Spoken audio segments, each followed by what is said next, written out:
ಹೆಚ್ಚು ಮಾತಾಡಲಿಕ್ಕೆ ಹೋಗಲ್ಲ. ಇವತ್ತು ವಿಜಯಪುರದಲ್ಲಿ ಸುಮಾರು 800ಕ್ಕೂ ಹೆಚ್ಚು ಕೋಟಿ ರೂಪಾಯಿಗಳ ಅಭಿವೃದ್ಧಿ ಕಾರ್ಯಕ್ರಮಗಳಿಗೆ ಚಾಲನೆ. ಅದರಲ್ಲಿ ಮುಖ್ಯವಾದವು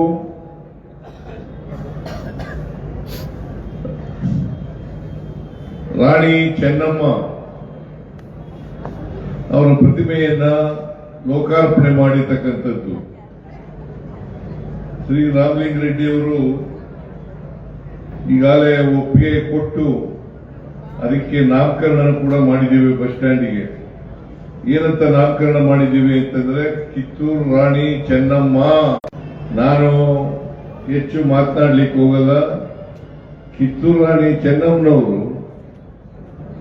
ಸಿಪಾಯಿ ದಂಗೆ 1857ರಲ್ಲಿ ನಡೆಯಿತು.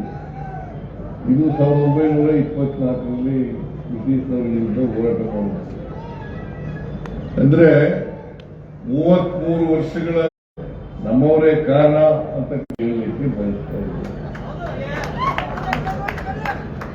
ಬ್ರಿಟಿಷ್ನವರು ಈ ದೇಶವನ್ನ 200 ವರ್ಷ ಆಳಬೇಕಾದ್ರೆ ಅವರು ನೋಡ್ಲಿಕ್ಕೆ ಸಾಧ್ಯ ಆಗ್ತದೆ. ಕಿತ್ತೂರು ರಾಣಿ ಚೆನ್ನಮ್ಮನವರ ವಿಷಯದಲ್ಲೂ ಕೂಡ ಅದೇ ಆಗಿರ್ತಕ್ಕಂಥದ್ದು. ಅಂತ ಒಬ್ಬ ವೀರ ಮಹಿಳೆಯ ಪ್ರತಿಮೆಯನ್ನ ಇವತ್ತು ಅನಾವರಣ ಮಾಡಿರ್ತಕ್ಕಂಥದ್ದು ಬಿಜಾಪುರದಲ್ಲಿ ಬಹಳ ಸಂತೋಷದ ವಿಚಾರ ಅಂತಕ್ಕಂಥ ಮಾತುಗಳನ್ನ ಹೇಳಿ ನಾನು ಅದನ್ನ ಅತ್ಯಂತ ಸಂತೋಷದಿಂದ ಲೋಕಾರ್ಪಣೆ ಮಾಡಿದ್ದೇನೆ ಅಂತಕ್ಕಂಥ ಮಾತುಗಳನ್ನ ಹೇಳಲಿಕ್ಕೆ ಬಯಸ್ತಾ ಇದ್ದೇನೆ. ಆಮೇಲೆ ವೆಲೋಡ್ರೋಮ್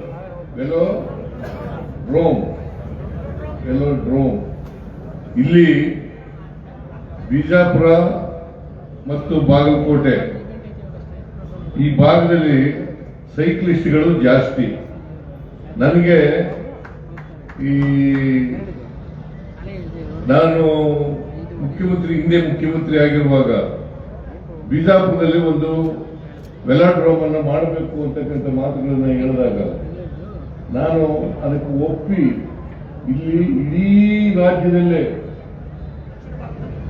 ದಕ್ಷಿಣ ಭಾರತದಲ್ಲೇ ಇದು ಮೊದಲನೇ ವೆಲಾಡ್ರೋಮ್ ಅಂತಕ್ಕಂಥ ಮಾತುಗಳನ್ನ ಹೇಳಲಿಕ್ಕೆ ಬಯಸ್ತಾ ಇದ್ದೇನೆ. ಈ ಭಾಗದ ಸೈಕ್ಲಿಸ್ಟ್ಗಳಿಗೆ ಅನುಕೂಲ ಮಾಡಿಕೊಡಬೇಕು ಅಂತಕ್ಕಂಥ ಮಾತುಗಳನ್ನ ನಾನು ಈ ಸಂದರ್ಭದಲ್ಲಿ ಹೇಳಲಿಕ್ಕೆ ಬಯಸ್ತಾ ಇದ್ದೇನೆ. ಇನ್ನೊಂದು ಬಹಳ ಮುಖ್ಯವಾದಂತ ವಿಚಾರ, ಬಿಜಾಪುರದಲ್ಲಿ ಮೆಡಿಕಲ್ ಕಾಲೇಜ್ ಆಗಬೇಕು ಅಂತಕ್ಕಂಥದ್ದು. ಹಿಂದೆ ಬಿಜೆಪಿ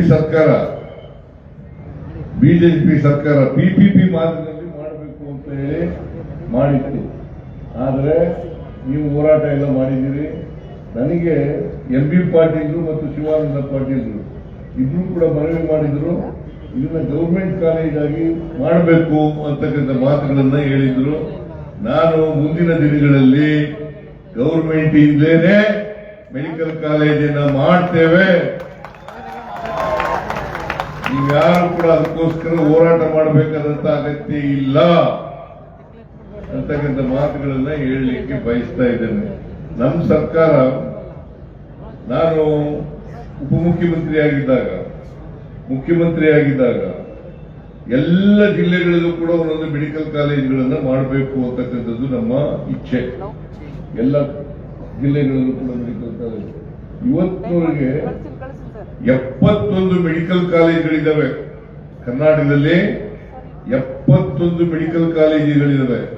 ಅದರಲ್ಲಿ 22 ಮೆಡಿಕಲ್ ಕಾಲೇಜುಗಳು ಸರ್ಕಾರಿ ಕಾಲೇಜುಗಳು. 22 ಮೆಡಿಕಲ್ ಕಾಲೇಜುಗಳು ಸರ್ಕಾರಿ ಮೆಡಿಕಲ್ ಕಾಲೇಜುಗಳು. ಉಳಿದ ಜಿಲ್ಲೆಗಳಲ್ಲೂ ಕೂಡ ಯಾವ ಜಿಲ್ಲೆಯಲ್ಲಿ ಇಲ್ಲ ಆ ಜಿಲ್ಲೆಗಳಲ್ಲೂ ಕೂಡ ಸರ್ಕಾರಿ ಮೆಡಿಕಲ್ ಕಾಲೇಜನ್ನು ಮಾಡ್ತೇವೆ. ಜೊತೆಗೆ ಟ್ರಾಮಾ ಸೆಂಟರ್ಗಳನ್ನು ಕೂಡ ಮಾಡ್ತೇವೆ. ಜೊತೆಗೆ ಸೂಪರ್ ಸ್ಪೆಷಾಲಿಟಿ ಆಸ್ಪತ್ರೆಯನ್ನು ಕೂಡ ಮಾಡ್ತೇವೆ ಅಂತಕ್ಕಂಥ ಮಾತುಗಳನ್ನ ಹೇಳಲಿಕ್ಕೆ ಬಯಸ್ತಾ ಇದ್ದೀನಿ. ಇಲ್ಲಿ ಹೋರಾಟ ಮಾಡ್ತಾ ಇದ್ರು, ಟಿಟಿಪಿ ಮಾಡೆಲ್ ಬೇಡ, ನಮ್ಮದೆಲ್ಲ ತೀರ್ಮಾನ ಇದು, ಹಿಂದಿನ ಸರ್ಕಾರದ ತೀರ್ಮಾನ, ಬಿಜೆಪಿ ಸರ್ಕಾರದ ತೀರ್ಮಾನ. ನಾವು PPP ಮಾಡಲ್ಲ, ಗೌರ್ಮೆಂಟ್ ಇದ್ದರೆ ಮಾಡ್ತೀವಿ ಅಂತಕ್ಕಂಥ ಮಾತುಗಳನ್ನ ಹೇಳಲಿಕ್ಕೆ ಬಯಸ್ತಾ ಇದ್ದೇನೆ. ಅನೇಕ ಇಲಾಖೆಗಳು ಸುಮಾರು 800 ಕೋಟಿಗೂ ಹೆಚ್ಚು ಕಾರ್ಯಕ್ರಮಗಳು ಇವತ್ತು ನಡೆದಿದ್ದಾವೆ. ಈಗಾಗಲೇ ನೋಡಿದಿರಲ್ಲ, ಶಂಕುಸ್ಥಾಪನೆ, ಉದ್ಘಾಟನೆ ಇವೆಲ್ಲ ಇವತ್ತು ನಾನು ಅದಕ್ಕೆ ಇನಾಗ್ರೇಷನ್ ಮಾಡಿದ್ದೇನೆ, ಉದ್ಘಾಟನೆ ಮಾಡಿದ್ದೇನೆ. ನಮ್ಮ ಬಸವನಗೌಡ ಯತ್ನಾಳ್ ಅವರು ಅವ್ರ ಕ್ಷೇತ್ರ ಅನ್ನೋದು ಗೊತ್ತು, ಇದು ನನಗೆ. ಅವ್ರ ಕ್ಷೇತ್ರ ಅಲ್ಲ ಇದು, ಬಿಜಾಪುರ. ಅದರಿಂದ ಅವರ ಅಭಿಮಾನಿಗಳಿದ್ದಾರೆ. ನೀವು ನಮ್ಮ ಅಭಿಮಾನಿಗಳು ಕೂಡ.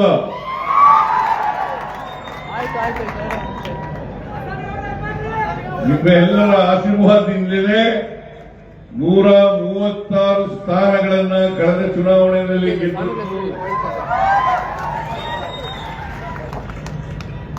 ಇಲ್ಲಿ ಬಿಜಾಪುರ ಜಿಲ್ಲೆಯಲ್ಲಿ ಸುಮಾರು 8 ಅಸೆಂಬ್ಲಿ ಕ್ಷೇತ್ರಗಳಿದ್ದಾವೆ. 8 ಅಸೆಂಬ್ಲಿ ಕ್ಷೇತ್ರಗಳಲ್ಲಿ 6 ಕ್ಷೇತ್ರಗಳನ್ನ ನಾವು ಗೆದ್ದಿದ್ದೇವೆ. ಅದರಿಂದಲೇ ನಾವು ಸರ್ಕಾರ ಮಾಡಲಿಕ್ಕೆ ಸಾಧ್ಯ ಆಯಿತು. ಅದಕ್ಕೆ 136 ಸ್ಥಾನಗಳನ್ನು ಗೆಲ್ಲಬೇಕಾದ್ರೆ 136 ಸ್ಥಾನಗಳನ್ನು ಗೆಲ್ಲಬೇಕಾದ್ರೆ ನಿಮ್ಮ ಆಶೀರ್ವಾದ ಬಹಳ ಮುಖ್ಯ ಅಂತಕ್ಕಂಥ ಮಾತುಗಳನ್ನ ಹೇಳಲಿಕ್ಕೆ ಬಯಸ್ತಾ ಇದ್ದೇನೆ. ಅನೇಕ ಸಾರಿ ಬಂದಿದ್ದೇನೆ ನಾನು ಬಿಜಾಪುರಕ್ಕೆ. ಸುಮಾರು 40-45 ವರ್ಷಗಳಿಂದ ಕೂಡ ಇಡೀ ರಾಜ್ಯದೆಲ್ಲ ಸುತ್ತಾಡ್ತಾ ಇದ್ದೀನಿ ನಾನು. ಕಳೆದ ಚುನಾವಣೆಯಲ್ಲೂ ಕೂಡ ಬಂದಿದ್ದೆ, ಅದರಿಂದ ಚುನಾವಣೆಯಲ್ಲೂ ಕೂಡ ಬಂದಿದ್ದೆ, ಅದರಿಂದ ಚುನಾವಣೆ ಕೂಡ ಬಂದಿದ್ದೆ, ಬೇರೆ ಸಂದರ್ಭಗಳಲ್ಲೂ ಕೂಡ ಬಂದಿದ್ದೆ. ಆದರೆ ಬಂದಾಗೆಲ್ಲ ಕೂಡ ನೀವು ನನಗೆ ಆಶೀರ್ವಾದವನ್ನ ಮಾಡಿದ್ದೀರಿ ಅಂತಕ್ಕಂಥ ಮಾತುಗಳನ್ನ ಹೇಳಲಿಕ್ಕೆ ಬಯಸ್ತಾ ಇದ್ದೇನೆ. ಬಸವನಗೌಡ ಯತ್ನಾಳ್ ಅವರು ಅನೇಕ ವಿಚಾರಗಳನ್ನ, ಅನೇಕ ಒತ್ತಾಯಗಳನ್ನ ಮಾಡಿದ್ದಾರೆ. ಅವುಗಳಲ್ಲಿ ಬಹಳ ಮುಖ್ಯವಾದದ್ದು ಮೇಲ್ಸೇತುವೆ. 160 ಕೋಟಿ ರೂಪಾಯಿ ಅಂದಾಜು ವೆಚ್ಚದಲ್ಲಿ ಮೇಲ್ಸೇತುವೆ ಮಾಡಬೇಕು ಅಂತ ಮನವಿಯನ್ನ ಮಾಡಿದ್ದಾರೆ. ಅದನ್ನ ಮಾಡಿಕೊಡ್ತಕ್ಕಂಥ ಕೆಲಸವನ್ನ ಮಾಡ್ತೇನೆ ಅಂತಕ್ಕಂಥ ಮಾತುಗಳನ್ನ ಗೊತ್ತಾಯ್ತಾ?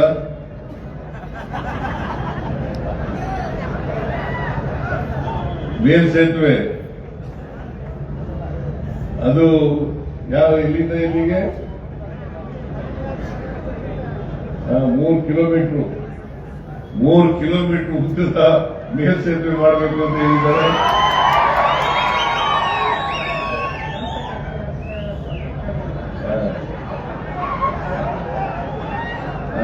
ಭಕ್ತ ಕನಕದಾಸರ ಸರ್ಕಲ್ನಿಂದ ಅಂಬೇಡ್ಕರ್ ವೃತ್ತ ಮತ್ತು ಶಿವಾಜಿ ಮಹಾರಾಜ್ ಅವರ ವೃತ್ತದವರಿಗೆ ಮಾಡಬೇಕು ಅಂತ ಹೇಳಿದ್ದಾರೆ.